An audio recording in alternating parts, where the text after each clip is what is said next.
El siguiente programa es familiar. Puede contener escenas de violencia moderada.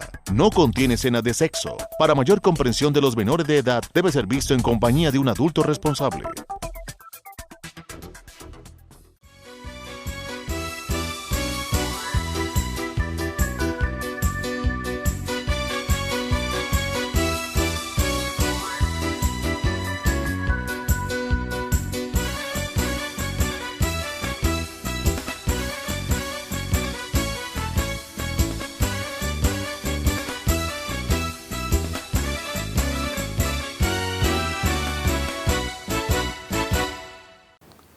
Amables televidentes, sean bienvenidos a esta emisión de Reflexiones, un programa que basamos en la Palabra de Dios para traer un mensaje a su vida y a su corazón. En esta oportunidad, el pastor Eliseo Torres ha preparado un tema y lo quiere compartir con nosotros y lo ha titulado Una gran oportunidad. Quédese con nosotros.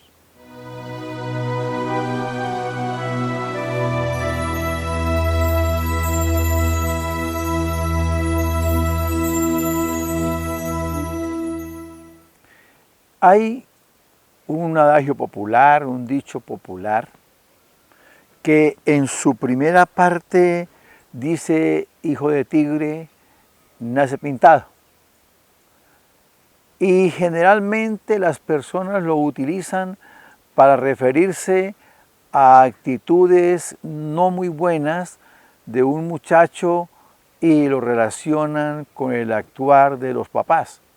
Maravilloso sería que esto se hiciera siempre refiriéndose a las virtudes y a las cualidades del papá. Pero se hace también con mucha frecuencia, como les digo, en referencia a las equivocaciones, al pecado del papá. Siempre las actitudes equivocadas, el pecado, traen consecuencias y consecuencias que afectan a las personas que están cerca de aquel o aquella persona que practica el pecado. En el libro de Deuteronomio, en el capítulo 5, en los versículos 8 y 9, la palabra dice: no harás para ti escultura, ni imagen alguna de cosa que está arriba en los cielos, ni abajo en la tierra, ni en las aguas debajo de la tierra. No te inclinarás a ellas, ni las servirás, porque yo soy Jehová tu Dios, fuerte, celoso, que visito la maldad de los padres sobre los hijos, hasta la tercera y cuarta generación de los que me aborrecen. El Señor está advirtiéndonos en la palabra de cómo Él es un Dios que no comparte su gloria con nadie, y el pecado que le quita la gloria a Dios es el celoso de que siempre estemos en la vivencia de sus mandatos. Acá se refiere inicialmente a la idolatría, a elevar imágenes, pero la idolatría trae consecuencias. Y a las consecuencias es la que Dios nos dice van a ser heredadas, van a ser recibidas o van a traer consecuencias sobre los hijos, los nietos y los bisnietos. Tercera y cuarta generación. Y es ahí donde como papás debemos fijarnos en el actuar y no dejarnos llevar por las atracciones y por lo que nos ofrece la sociedad, porque eso puede afectar a nuestros familiares, a las personas que están cerca de nosotros.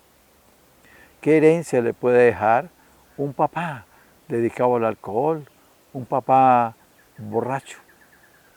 Que a lo mejor además de eso es agresivo y causa y da violencia intrafamiliar.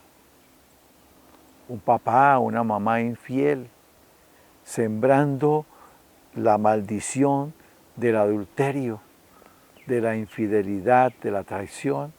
Un papá que trabaja en negocios deshonestos. Entonces, esa situación va a afectar a los hijos, los va a dañar. Y entonces debemos cuidarnos, porque la misericordia de Dios es grande y Él nos brinda oportunidades y nos da oportunidades. Y cuando tengamos esa oportunidad, debemos aprovecharla, debemos recibirla. Todo saldrá a la luz. Cuenta la historia que Jorge y Lucía eran vecinos. Ellos vivían en casas contiguas y Jorge siempre le gustaba molestar a Lucía. Un día la mamá de Lucía le hizo una muñeca de semillas y muy hermosa la muñeca en trapo y la rellenó toda con semillas y era una muñeca que la niña apreciaba mucho. Jorge un día, para hacerle una maldad a Lucía, cogió la muñeca y la enterró en el jardín. La tapó bien, puso el pasto encima, todo quedó como si nada hubiera pasado. La niña empezó a llorar y a buscar su muñeca. Llamaron sabiendo que Jorge era siempre el que le hacía aquellas bromas pesadas a la niña, lo llamaron. Ven, Jorgito, ¿dónde está la muñeca? Yo no sé, yo no la he visto, decía Jorge. La niña, sí, fue usted porque usted siempre me coge las cosas, pero yo no sé, mamá, yo no he visto esa muñeca. Es más, ni sé cuál muñeca es, dijo despectivamente el niño. Fue así como fue pasando los días y llegó el tiempo de lluvias. Empezó a llover y a caer agua sobre el jardín, cuando de un momento a otro empezaron a brotar unas plantas de allí, del lugar donde la muñeca estaba enterrada. Y lo peor para Jorge es que las plantas tenían la forma de la muñeca. Quedó todo a la luz. Entonces llamaron a Jorge y le dijeron, Jorge, ¿usted escondió la muñeca? No, sí, usted fue el que la enterró en el jardín. Cuando le dijeron esto, el niño se sorprendió y dijo, ¿usted cómo supo, mamá? Dijo, ven y mira. Y lo llevaron y llevaron a Lucía también. Y cuando vieron las maticas que estaban saliendo, formaban la figura de la muñeca de Lucía. Muchas veces pensamos que nadie nos ve, que podemos hacer las cosas a escondidas y que nadie se va a dar cuenta. O hacemos algo y nos escondemos y no pasó nada. Pero no es así. Debemos entender que cualquier cosa que hagamos, buena o mala, va a salir a la luz y vamos a ver sus resultados. La palabra nos dice en el Evangelio según San Lucas, en el capítulo 8, en el versículo 17, porque nada hay oculto que no haya de ser manifiesto, ni escondido que no haya de ser conocido y de salir a la luz. Cuando hagamos las cosas, reconozcamos lo que hemos hecho, sea bueno o sea malo, pero tenemos que tener el carácter para decirlo, porque de esta manera, si no lo hacemos con honestidad, pronto saldrá a la luz y nos avergonzará. Reflexionemos.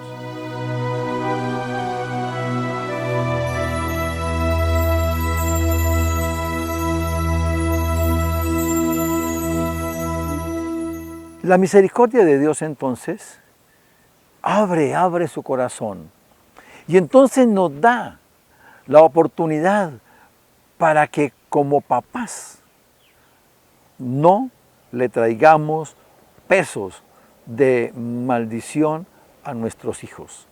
En el libro del profeta Ezequiel, en el capítulo 18, versículo 2, dice, ¿qué pensáis vosotros los que usáis este refrán sobre la tierra de Israel que dice? Los padres comieron las uvas agrias y los dientes de los hijos tienen la dentera. Vivo yo, dice Jehová el Señor, que nunca más tendréis por qué usar este refrán en Israel.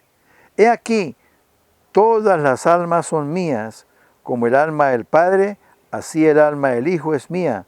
El alma que pecare, esa morirá. Ahora el Señor está diciendo, hay una oportunidad. Si el papá hizo las cosas mal, es posible que el hijo no reciba esas maldiciones. Es posible que el hijo sea libre. Recordemos que Dios no manda castigos, Dios no manda maldiciones. No. Lo que pasa es que donde ha habido un territorio de maldad, Satanás reclama ese espacio. Y por eso entonces se presentan esas circunstancias. Pero el Señor dice, no lo vamos a hacer, no va a ser así. La situación no va a ser de esa forma. Y el versículo 5 dice, y el hombre que fuere justo e hiciere según el derecho y la justicia, que no comiere sobre los montes, no va a tener esa situación.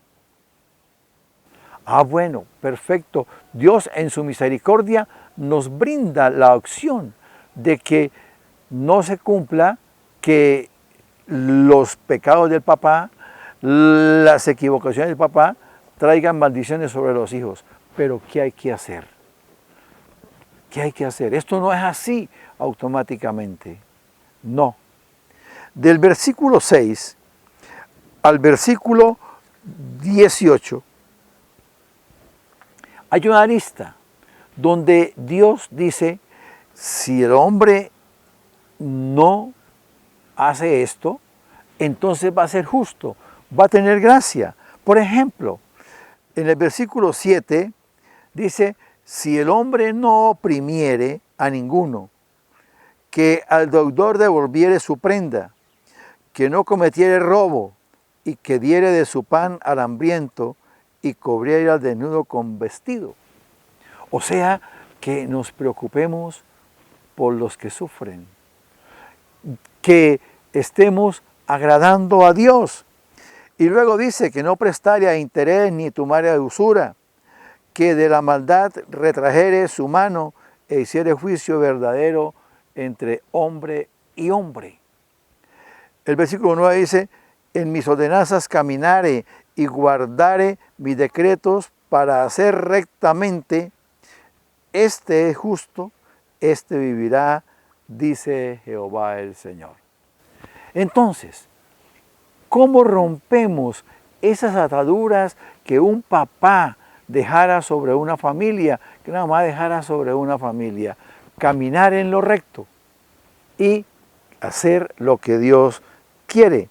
El versículo 19 dice, y si dijeres, ¿por qué el hijo no llevará el pecado de su padre? Porque el hijo hizo según el derecho y la justicia, guardó todos mis estatutos y los cumplió, de cierto vivirá. No importa si el papá tuvo una vida desordenada, si el hijo decide tomar la decisión de vivir sobre los mandatos del Señor, teniendo en cuenta los mandatos del Señor, no sufrirá las maldiciones generadas por ese papá. Vivamos siempre obedeciéndole a Dios.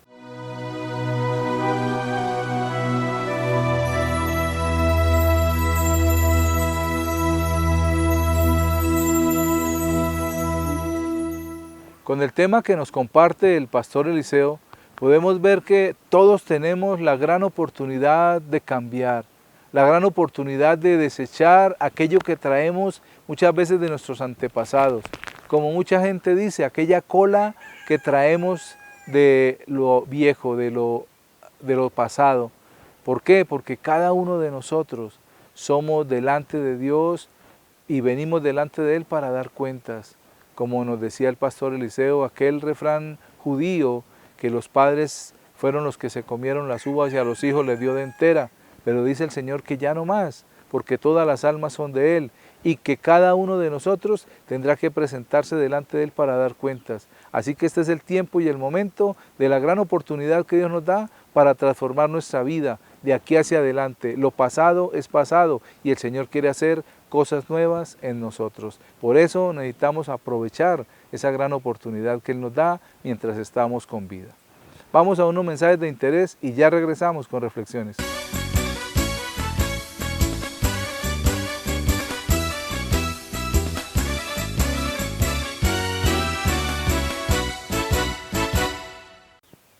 Para continuar con nuestro programa en esta oportunidad, el tema que les he preparado y quiero compartir con ustedes lo he titulado Manual de Vida. Quédese con nosotros.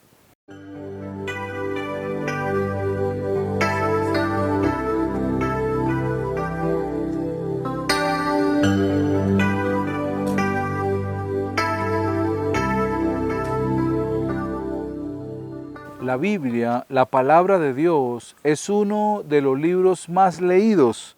Según las estadísticas, dice que es el libro impreso más antiguo que existe y el más leído que hay. Y aunque esto sucede, nunca pasará de moda, porque la Biblia es el manual de vida para el ser humano. Es ese manual que Dios nos dejó para que cada uno de nosotros viviéramos sabiamente, en piedad, para que cada uno de nosotros viviéramos en honestidad, y también la Biblia debemos entender que es una inspiración que viene del corazón de Dios. En la epístola del apóstol San Pablo, en la segunda epístola del apóstol San Pablo a Timoteo, en el capítulo 3, versículos 16 y 17, dice la palabra del Señor: toda la Escritura es inspirada por Dios y útil para enseñar, para redarguir, para corregir, para instruir en justicia, a fin de que el hombre de Dios sea perfecto, enteramente preparado para toda buena obra. Y aunque muchas personas leen la Biblia, de pronto no entienden lo espiritual que ella trae, el espíritu que está en la palabra de Dios. ¿Por qué? Porque la palabra de Dios, como nos dice aquí, es inspirada por Dios. La inspiró a hombres que la escribieron y la plasmaron para que nosotros pudiéramos hoy en día tenerla, escudriñarla, leerla, meditarla, pero también lo más importante de todos es poderla vivir. Para muchos dirán, es difícil. Claro que sí, pero no es imposible. De la mano de Dios y del Espíritu Santo podremos caminar en ese propósito de Dios que es su palabra. Luego nos dice que es útil para enseñar, para redarguir, para corregir, pero también para instruir. Cuando alguien es redarguido por la palabra es cuando siente esa situación interna en su corazón, que la palabra le está hablando y le está diciendo y le está mostrando aún aquello que está haciendo mal. Y después dice que está hecha de esta manera a fin de que el hombre de Dios sea perfecto. ¡Wow! ¡Qué tremenda palabra! Que nosotros seamos perfectos. Nadie es perfecto, pero la perfección no está diciendo que tenemos que no hacer nada indebido. No, la perfección nos está hablando de una identidad que tengamos nosotros con Dios, porque la palabra nos está preparando para toda buena obra. Cuando hacemos las cosas conforme el propósito de Dios, estamos siendo perfeccionados por Él. También debemos entender que muchas personas dicen, creen y a veces hasta enseñan que la Biblia fue escrita por hombres y que es un invento de los seres humanos, de los hombres. Mucha gente lo dice, incluso dicen que Dios es un invento del mismo corazón humano para tener a quien sujetarse, a quien someterse, para sentir que algo superior lo domina o lo gobierna. Pero la verdad es que también como la palabra de Dios, Dios es real.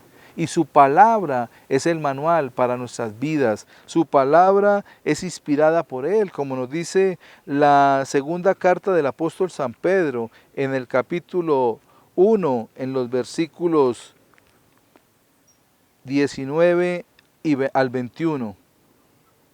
Tenemos también la palabra profética más segura, a la cual hacéis bien en estar atentos, como a una antorcha que alumbra en lugar oscuro, hasta que el día esclarezca y el lucero de la mañana salga en vuestros corazones. Entendiendo primero esto, que ninguna profecía de la Escritura es de interpretación privada, porque nunca la profecía fue traída por voluntad humana, sino que los santos hombres de Dios hablaron siendo inspirados por el Espíritu Santo. El apóstol San Pedro nos está dando un fundamento de la palabra profética de Dios. Esta palabra, la Biblia, que muchos tienen en su casa, que muchos pueden tener aún en su mesa de noche, para en las noches de pronto de insomnio leer, pero qué interesante poderla leer con un corazón dispuesto para recibir y aprender de ella, entendiendo lo que nos dice el apóstol San Pedro cuando dice que nunca la profecía, la palabra fue traída por voluntad humana, sino que los santos hombres de Dios que la escribieron, hablaron siendo inspirados por el Espíritu Santo. Así que la palabra es una inspiración divina que Dios ha enviado como un manual de vida para cada uno de nosotros. La maceta. Un exitoso hombre de negocios se dio cuenta que ya había cumplido su ciclo, su edad avanzada, y decidió retirarse. Para hacerlo, no le entregaba la dirección a los gerentes de sus secciones, sino que dijo: se lo voy a entregar a uno de los jóvenes ejecutivos de la empresa. Lo llamó y le dijo: mi retiro está cercano, entonces quiero que uno de ustedes sea el que me reemplace. Esos jóvenes se sorprendieron. Y luego les dijo: le voy a entregar a cada uno de ustedes una semilla. La llevarán, la cuidarán, la regarán y en el momento oportuno, es decir, en un año, ustedes me traerán la planta que haya crecido. Dentro de ellos estaba Sam, un joven emprendedor. También recibió la semilla. Sam llegó a la casa, le contó a su esposa y los dos compraron la maceta, le echaron tierra y sembraron muy entusiasmados la semilla. Empezó el tiempo y la semilla no. 5, 6, 7 semanas, nada, mientras los otros jóvenes hablaban de sus plantas empezando a crecer. 4, 5, 6 meses y Sam, aunque cuidaba la semilla, no producía. Los otros sí hablaban del fruto.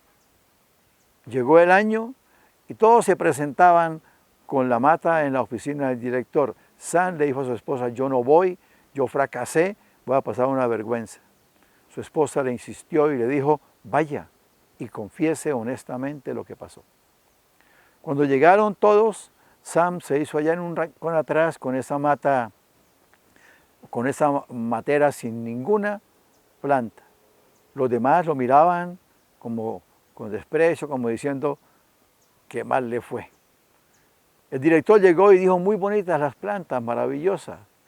Y vio a Sam que estaba allá atrás y lo mandó llamar y lo paró al lado de él y le dijo: ¿cómo está? Muy bien. ¿Qué le pasó a usted? Dijo: yo sembré la semilla, le eché agua, la cuidé y no me produjo, no me creció. El director le dijo: tienen ustedes delante el nuevo director de la empresa, es Sam. Yo a ustedes les entregué una semilla estéril, una semilla seca y no podía producir. Ustedes al ver que no crecía la cambiaron por una que sí germinara y por eso traen esas plantas. Pero Sam enfrentó lo que había sembrado y está cosechando por su honestidad. Muchas veces queremos aparentar, queremos hacer cosas, pero no son lo que nace en nuestro corazón o no son de una lealtad y de una fidelidad total. La carta a los Gálatas en el capítulo 6, versículo 7 dice: no os engañéis, Dios no puede ser burlado, todo lo que el hombre sembrare, eso también segará. Sembremos amor para cosechar amor, sembremos perdón, sembremos lealtad y cosecharemos buenos frutos. Reflexionemos.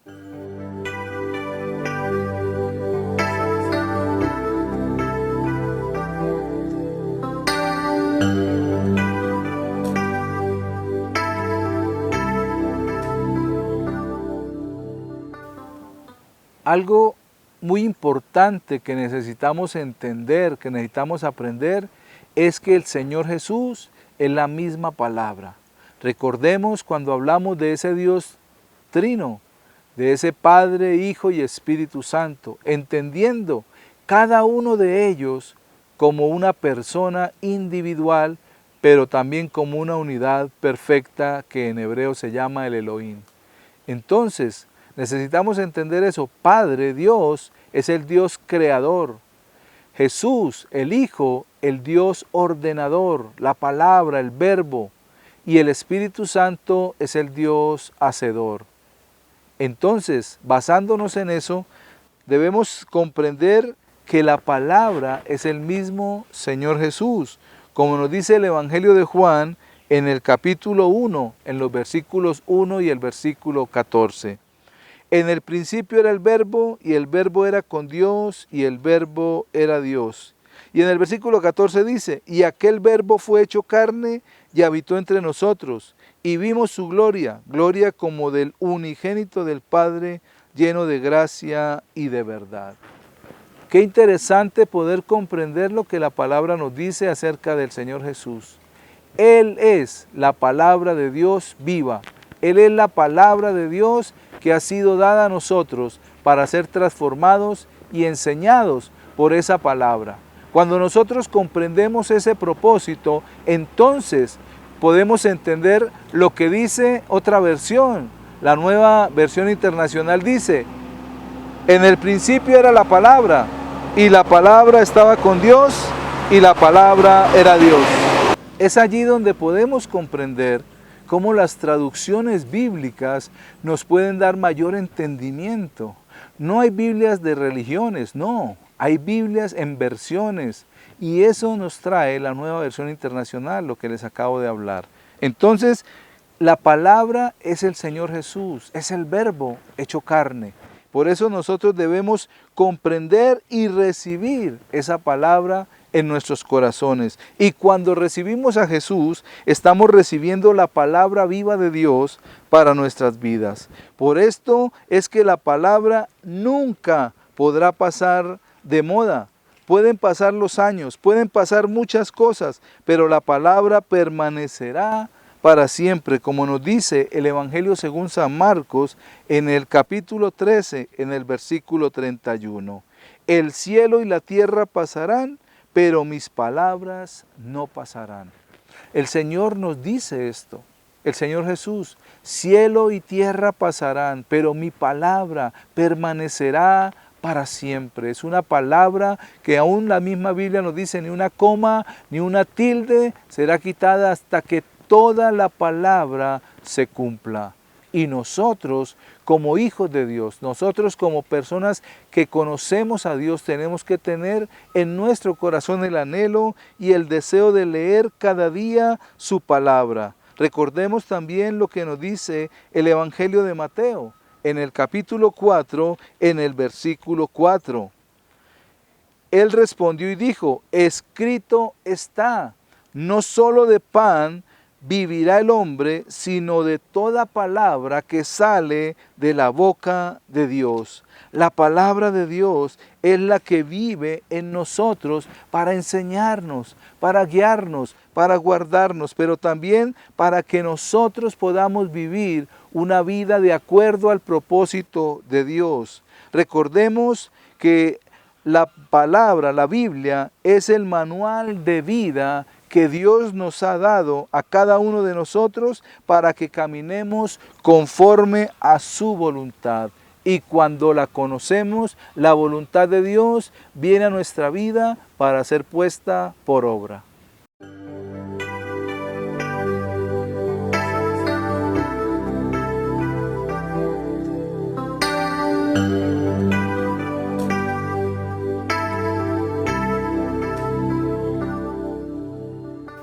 Cuando nosotros creemos y confiamos que la palabra de Dios, la Biblia, es el manual para nuestra vida, debemos leer y entender el propósito de Dios establecido y explícito en ella para nosotros. En Hebreos 4:12 dice, porque la palabra de Dios es viva y eficaz y cortante como espada de doble filo. Y termina diciendo, y discierne los pensamientos y las intenciones de nuestro corazón. Amable teleaudiencia, de esta manera llegamos al final de esta emisión. Gracias por acompañarnos. Nos vemos en una próxima oportunidad. Dios les bendiga.